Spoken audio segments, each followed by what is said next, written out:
Hey everybody, this is Jenny with Absolutely Handmade.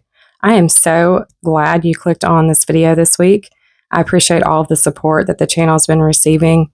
We've had lots of new subscribers, so welcome. Welcome to the family. And this week we've got two pretty cool mixed media type projects. And I am super excited to show you guys a little bit with the new stamps from the IOD release for 2025 for the holidays.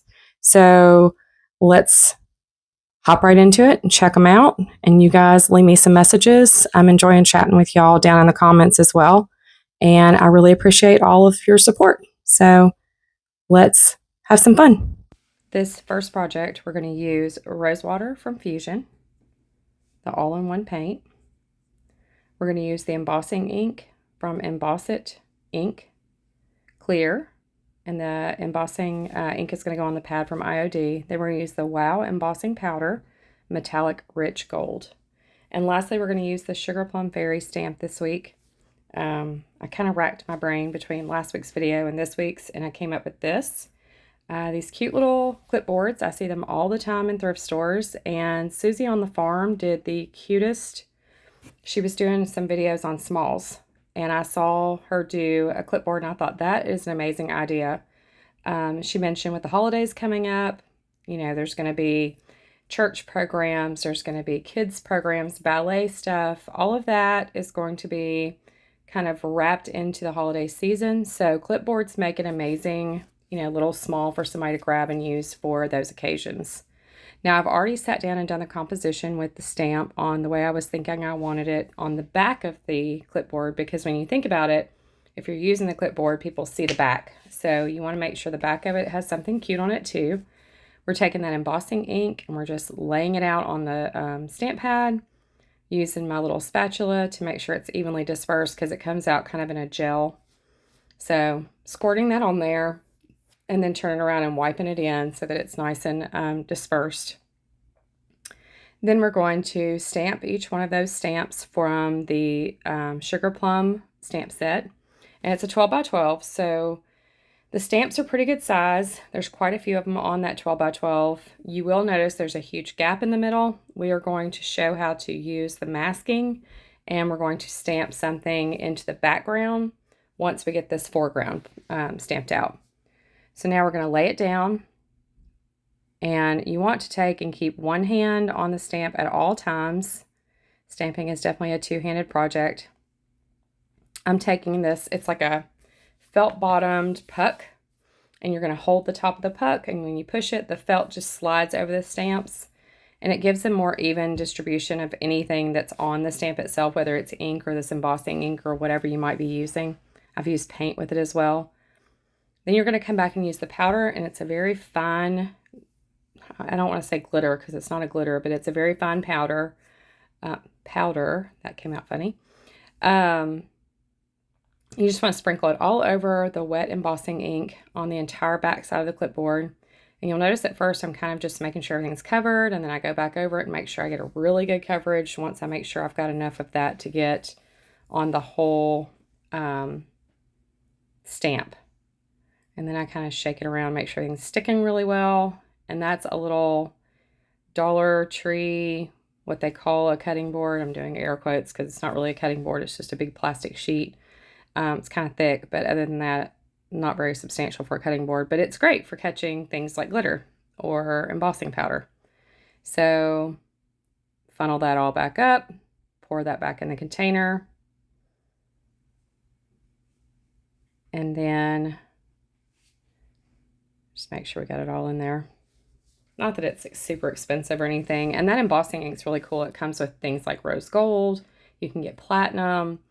There was a copper. There's all kinds of colors. So now remember, the last time we used this, we kind of experimented, and a hairdryer will not work. You are going to have a heat gun of some sort.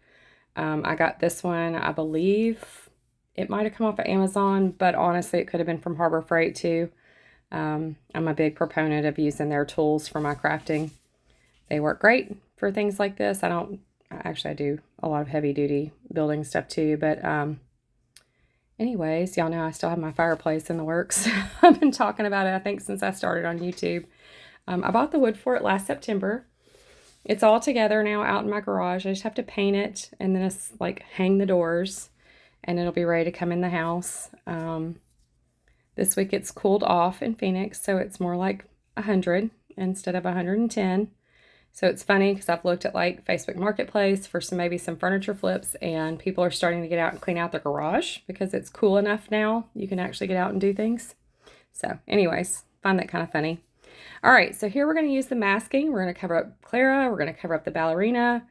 You guys saw me after I used the heat gun. I went back with a hairdryer and I hit it with a cool shot so that that embossing ink was nice and set so that we could lay these on top. If you remember from the last project I did, the Santa, if you don't allow it to cool and kind of set where it's sitting, it's going to smear. I ruined my Santa with the smear. So I'm really being a lot more purposeful with the way I'm handling this embossing stuff this time, because I don't want it to be, I don't know why I stuck my hand in the embossing ink. Did you guys see that? That was just a hot mess.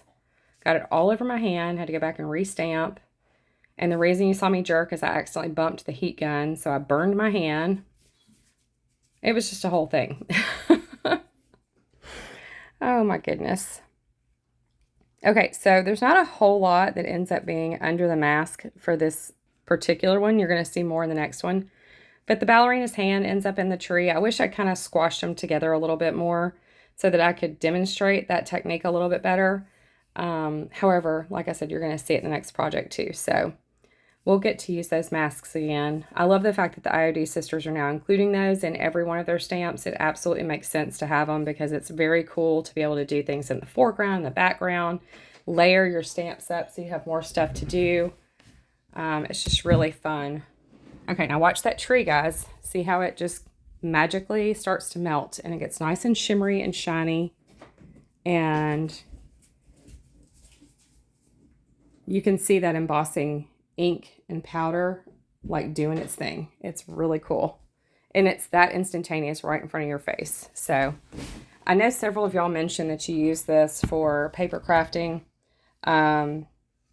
things like postcards and scrapbooking and things like that. And I had never used it until this. And I'm trying to find new ways to use it. I think it's kind of a cool technique and I'm really enjoying it. So now we're going to ground, make sure they're touching the ground, ground our little nutcrackers. And there's 2 in this set. So you have kind of a taller one, a little bit shorter one.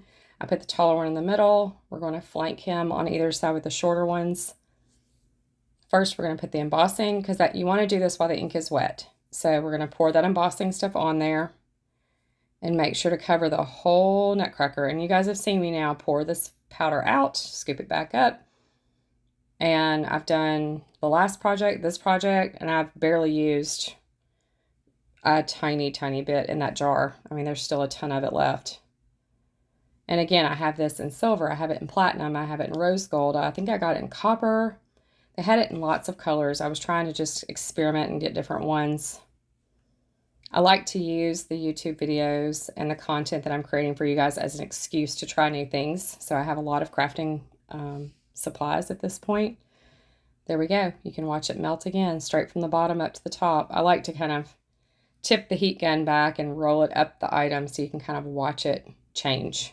Now you can see him compared to the one next to him. He's very dull on the right. And the one on the left is very shiny. That's all melted down. It's all attached. It has a raised texture to it. And guys, these nutcrackers have a ton of detail. I'm super impressed with the sisters and their details and their stamps and their molds and their transfers. Oh my goodness, just the details are amazing.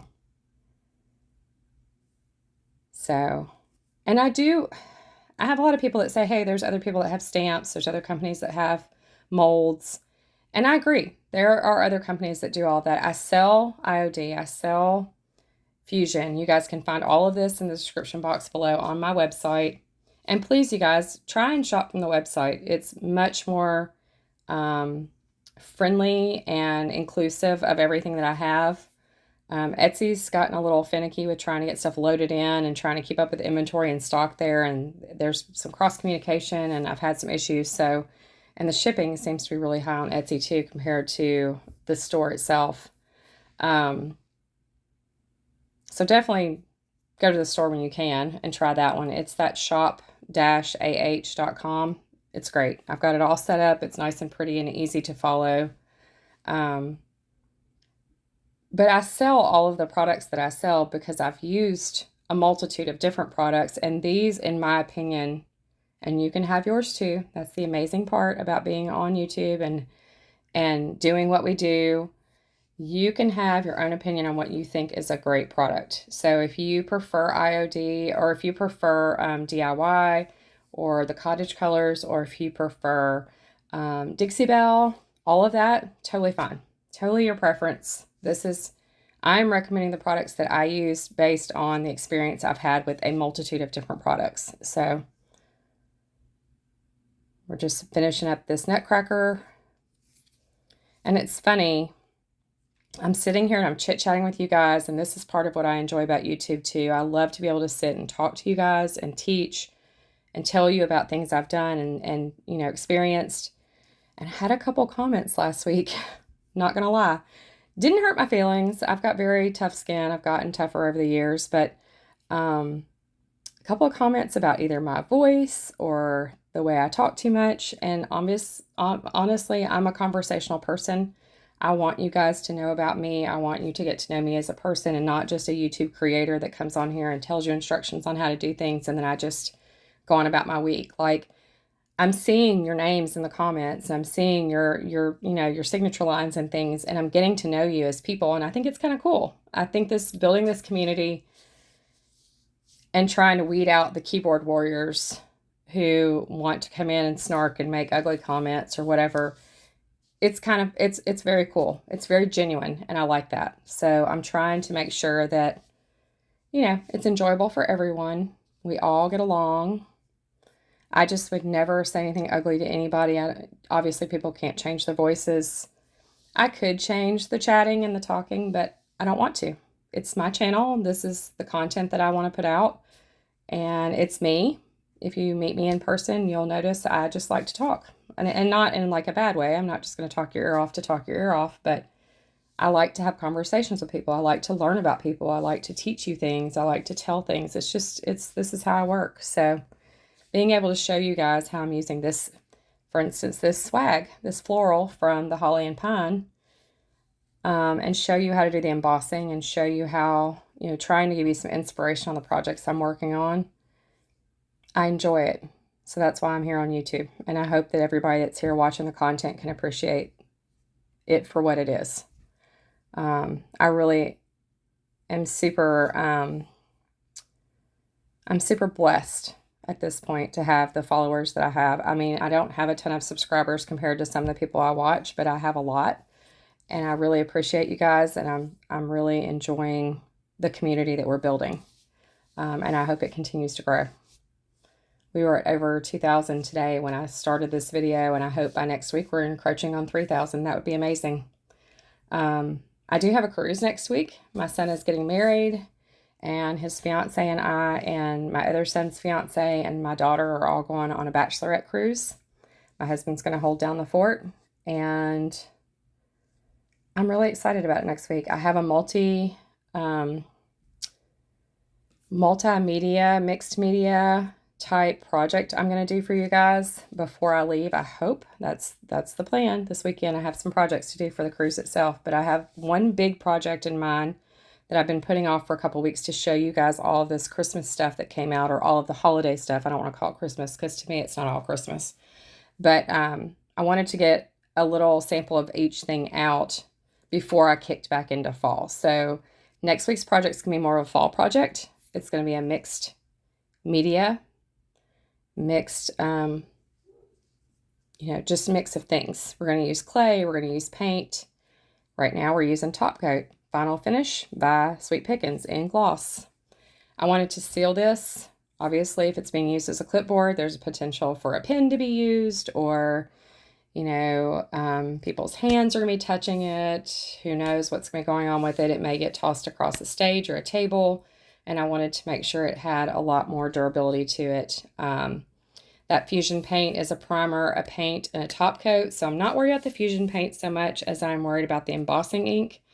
I'm not familiar with how durable it is, so I wanted to make sure and seal it in. I also did not want it to be dulled down at all, so that's why we're using the gloss. I wanted to make sure that that gold still shimmered. I want it to still shine. That was the whole point. I wanted it to be shiny and pretty. So that's what we're doing. There's one coat on this side. Gonna let it dry. I made a big mess with the gloss, so I was cleaning that up. And this is the hairdryer. I keep going back and forth between the hairdryer and the heat gun. The heat gun heats things up to the point where I can't touch them. So I've been trying to use the other one too. Here is our ballerina. There's that tree. Is this not beautiful? You can see all the details, even with the embossing ink.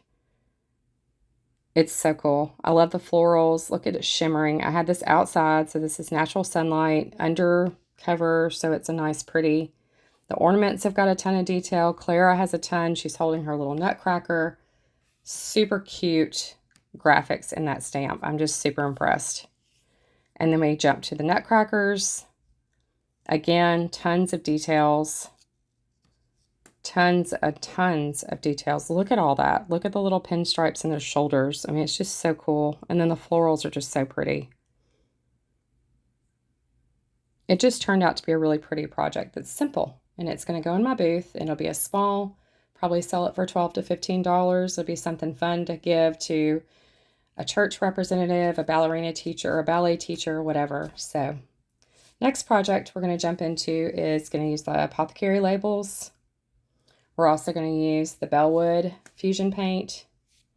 Then we're going to use the 3 stamps, the Christmas Wishes, Autumn Blessing, and Holly and Pine.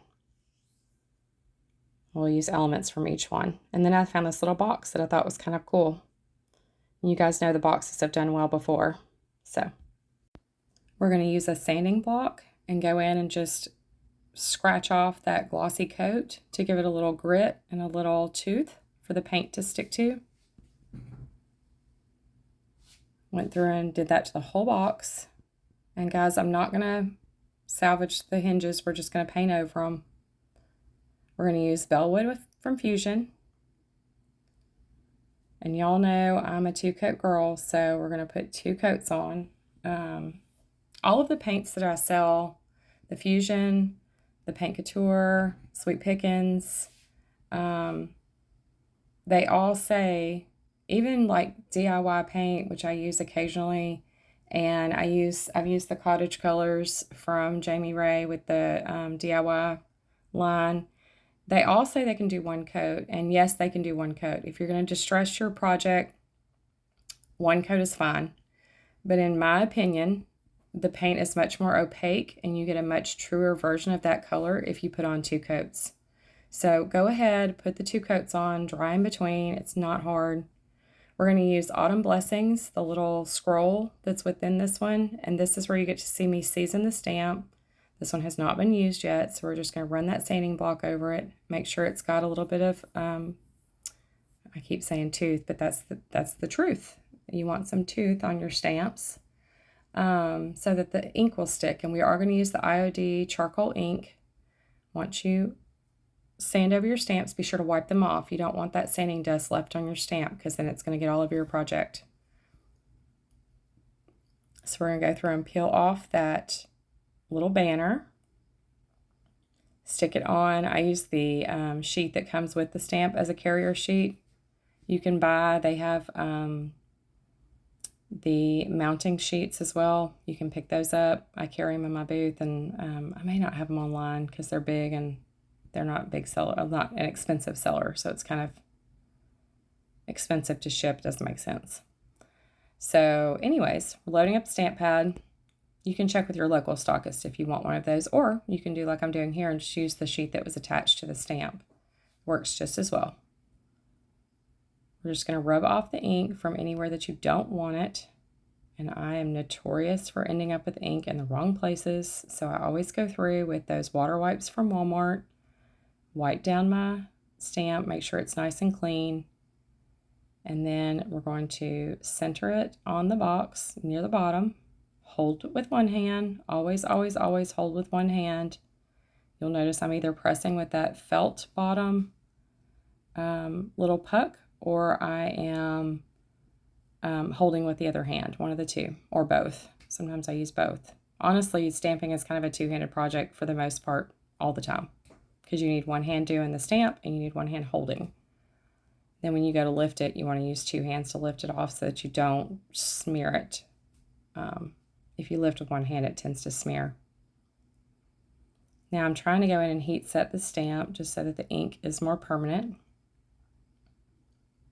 Now we're going to use the mask. It is so kind of the IOD sisters now to include masks with every stamp they sell. It just makes sense. You need them. You want to be able to layer your stamps. So the way the masking works is you're going to want to stamp what you want in the foreground first. So I want that banner to be in front of the angel, and then I want her to be in the background or tucked behind that banner. So we put the mask over the banner, and then we're going to stamp her on top of it here in just a second once we get all this extra ink off from where it doesn't belong.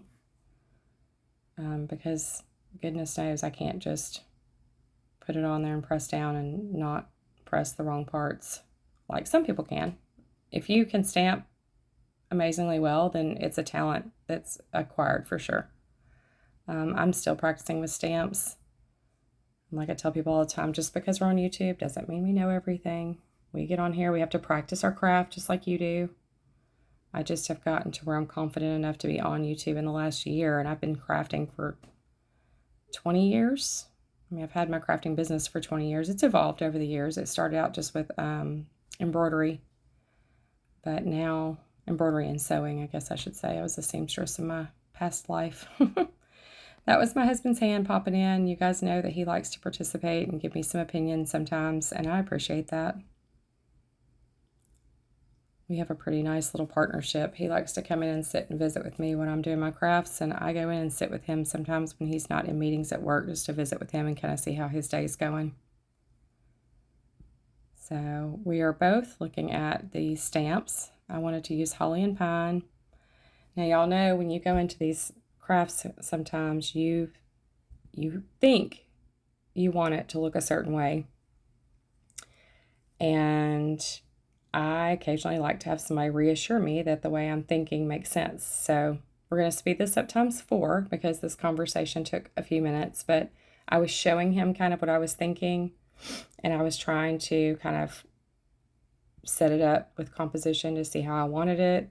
He was suggesting I use that little sparse one right there that he's pointing at, and I wasn't digging it as much as the holly. The angel has holly around her, so I kind of felt like it tied in better if I used the holly as well at the top. And he just had a different vision, so fortunately I'm the one that's crafting, so we went back and forth, and y'all can see all of this, and I left it in because I think it's kind of funny. I peeled off all these stamps. I tested out all these positions. I kept going back and forth. His hands kept coming in and repositioning things. I think it's funny. Sorry. If it's not entertaining you, I apologize, but I thought it was kind of funny. We thought we'd put the ornaments in the middle. Then I was like, no, they're kind of floating in the middle of nowhere. That makes no sense. And then we start pulling the masks out because then I'm like, I'm a visual person. I need to see it laid out the way I'm thinking. So I'm laying it out the way it would be stamped. Should I go with his plan? So this is like, actually this might be, I think that was the pine stuff, and I was just not real sold on the pine. I was truly thinking it needed to be the holly, so I'm pulling out the holly. Yep, now we're trying out holly. First we kind of thought we might arch it around it, and I was like, no, I don't love that, because now I've got these bald corners that are really, really empty. Then I was explaining to him how I was going to mask, because he didn't see me do the angel, so he was a little dumbfounded on what it was I was trying to explain, which is why I like to show you guys on YouTube. It's a lot easier to learn if you can see it versus learning because I explain it. And he is not a learn through explanation type of person. I know a lot of people are not. So it's nice to have this as a backup. You can actually see that this is happening. We're laying down the holly the first way. Dry it off. Try to heat set it. And you guys will understand shortly why I say try. But we're trying to heat set the ink. Then we're going to lay the mask on top of it. That's going to be in the foreground. So that's now the front of the stamping like unit that you're creating. Now you're going to stamp the other side. I'm going to press with a little hockey puck. I feel like I get better results with that thing because it's got a flat surface and it just slides across it because it's all felt. When I use my fingers, I tend to get like almost like fingerprints. There'll be like a print of the stamp here and a print of the stamp there and a print of the stamp there. I don't ever feel like I get good coverage. So if you think that's weird, that's okay. That's just how I do it. Maybe I'll give you an idea on how to try something different and you won't have the same fingerprint result. Because it was really aggravating when I first started stamping. I was like, why do I keep having these weird, like, really dense spots here and this and that? It wasn't just as easy as just running my fingers over it and tickling it the way some people describe it. I actually like to put even pressure on the whole thing to make sure it's a nice print. Pull the mask away. Now you have that bundle of holly in the front and the middle, and then you have the two sides are set back just a little bit. And you'll see that more here in just a few minutes when we get up close and personal with this item. Cleaning off my mask, cleaning off my stamps. You guys know how I am about my stamps. I did actually mean to cut this out, so my apologies. But that's okay. Now we're going to try and figure out composition for the ornaments. I went back and forth on whether I should use 2 or 3. I had an interior designer one time tell me you should always use things in 3s. But in this instance, the negative space around the angel was not big enough to support anything in the middle. So we're just going to do one on one side and one on the other. I didn't want to try and cram 2 on one side or the other because I felt like it would be too congested. So we're just going to do one. I laid them out the way I liked them. I'm using the carrier sheet again to just kind of go ahead and grab them the way that they sit placement-wise, so I'd have a better idea when I go to put them back down where I wanted them. Kind of use one as a guide for the other kind of thing. Lay the mask back over the holly. Stamp that first ornament because clearly we only have one mask, so we need to just do one ornament at a time. I wanted the ornament to look like it was kind of tucked in or buried into that holly, so I don't want it to be on the front, just kind of sitting on the holly. I want it to look like it's actually up in the holly and attached. There's a lot of thought going into this on how I wanted this to look. So see, now that ornament is tucked in. It looks like it's hanging like you would have an ornament hanging from a Christmas tree. It was kind of a cool effect. Now we're going to do the other one. And if you remember correctly, I had it kind of tilted. I wanted it to look a little cockeyed so it wasn't perfectly hanging down. I'm going for perfectly imperfect. I like that look. I think it's pretty. See? It's just kind of tucked in. It's very pretty. Now, the next thing I wanted to do was I really wanted to put a word in that banner. And I didn't want it to be one like denomination specific for Christmas. So I didn't want to use a term that might be pointing to one or the other. I like to be very crowd friendly, I guess is the best way to word it, where anybody can like the craft that I'm putting out. Most people put trees and ornaments. I feel like that's kind of a generic type thing, but when you start using some words and terminology, it kind of pigeonholes you into one group or another. So I decided to do the French word for angel, which I'm not even going to try and pronounce it because I would probably butcher it. You guys hear me talk every week. You know that I am from the South. I live in Phoenix. People speak Spanish in Phoenix. I do not. I cannot roll my tongue. I cannot do the noises. I cannot figure out how to do Spanish language. I've tried. Took many years of it in high school and it just didn't click. So I don't offend different cultures by trying to speak their languages. So that being said, I love the French language. I think it's very pretty. It's very pretty when it's printed out. It's very pretty. I think it's very pretty when it's spoken by people who actually can speak it correctly. But I do like French words. That's where I'm trying to figure out the apostrophe. I'm like, okay, it's a comma and an apostrophe. Which way does it need to go? So we are going to work this word out. It is L'Ange. So the French word for angel. Lay it all out. We're going to grab that carrier sheet as soon as we get this straight, and we're going to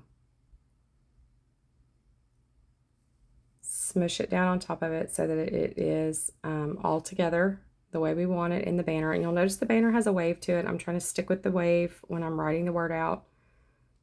I wanted to make sure it kind of had a little movement to it, so it didn't look like I just stuck a word across this moving banner. Okay, carrier sheet, smush it down, lift it up, tap on the charcoal ink, press it back down. Very simple. And IOD was very smart. They gave us all kinds of small pieces that have these small letters are capable of being put inside of. So you could write a number of things in that little banner, and you could use that in numerous places. So it's not very specific to any kind of holiday or any type of, nothing specific. It's a very neutral banner. You could use this anywhere, and you could do the same thing. Mask any type of, item and put it on top. Mask the Santa face and put it on top. Mask and put, I can think of several things that would go on top of this that would be very pretty. A bouquet of flowers would be really pretty in the spring. Like if you want to do, oh, that's actually a really good idea. Like, was it La Fleur? I can do that one for flower in French. La Fleur would be very pretty in there. And then have like a bouquet of flowers that are stamped with this, with it being in the foreground, this flowers being in the background. That would be very pretty. Things like that are really, it's fun. So it looks pretty, right? Very pretty. Yeah. I should have stopped. I should have not touched it. I should have waxed it. This is where I made my mistake. You guys know I leave my mistakes in my videos. The paint between the top and the bottom on the inside kept seeping, and I did paint it, and I let it dry, and it still just kept sticking. It was a little tacky. So I was like, I'm just going to distress it, just so that makes sense, because if that way, if the wood, is showing on the gap, the wood on the inside showing, oh, no. No. The other option would have been to have used a dry cloth and not a wet wipe, because the permanent ink, yes, is permanent. You can still see it. It's still there. It's not going anywhere, but it is definitely not as dark as it was. And I liked it better when it was dark. Now, my sweet husband of almost 25 years, who lives with me on the daily and has to put up with whatever mood I create due to my environment, knew not to tell me that this looked bad. Let's just put it that way. So I kept telling him I thought it looked terrible now that it's messed up. I was very mad and very angry and upset because I felt like the stamps were perfect before I wet wiped them. So lesson learned, don't wet wipe your stamps. If you need to wipe anything off, use a dry cloth. That is the lesson of the video this week. So I'm using Fusion Aging Wax, which I have never used before. I've seen several creators use it recently. They've had great results. I normally use the Jolie wax. I love the Jolie wax. I love the clear. I love the black. I love the white. I am not a fan of the Jolie brown. You guys have seen me use it on one of my projects in the past. We did a black tray with gold, the curated signage on it.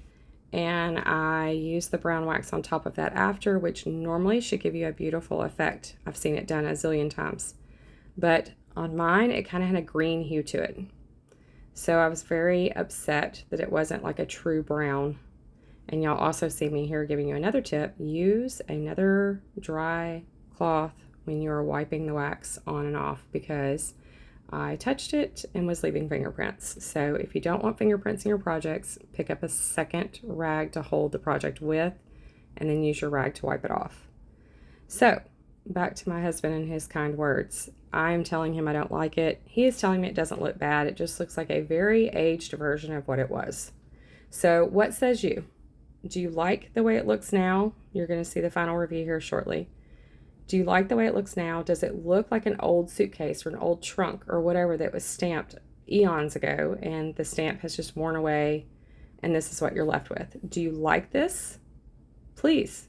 I'm honestly asking for opinions because I've gone back and forth on whether I should try to possibly strip the wax off the top and repaint it and restamp all of this so that it looks the way it did before, or should I leave it alone? I mean, I will probably stick it in my booth and at least try and see what happens. If it doesn't sell, I may try and redo it. But I'm curious to know what my subscribers or what my viewers are thinking. Would you purchase this if this was in your area or something that looked similar to this? This week, guys, please like, comment. I'm enjoying the conversation. Share the video out. Be sure and click subscribe, ring the bell so that YouTube will let you know each time I post a video. Have a great weekend. Have a blessed weekend, and I will see you next week.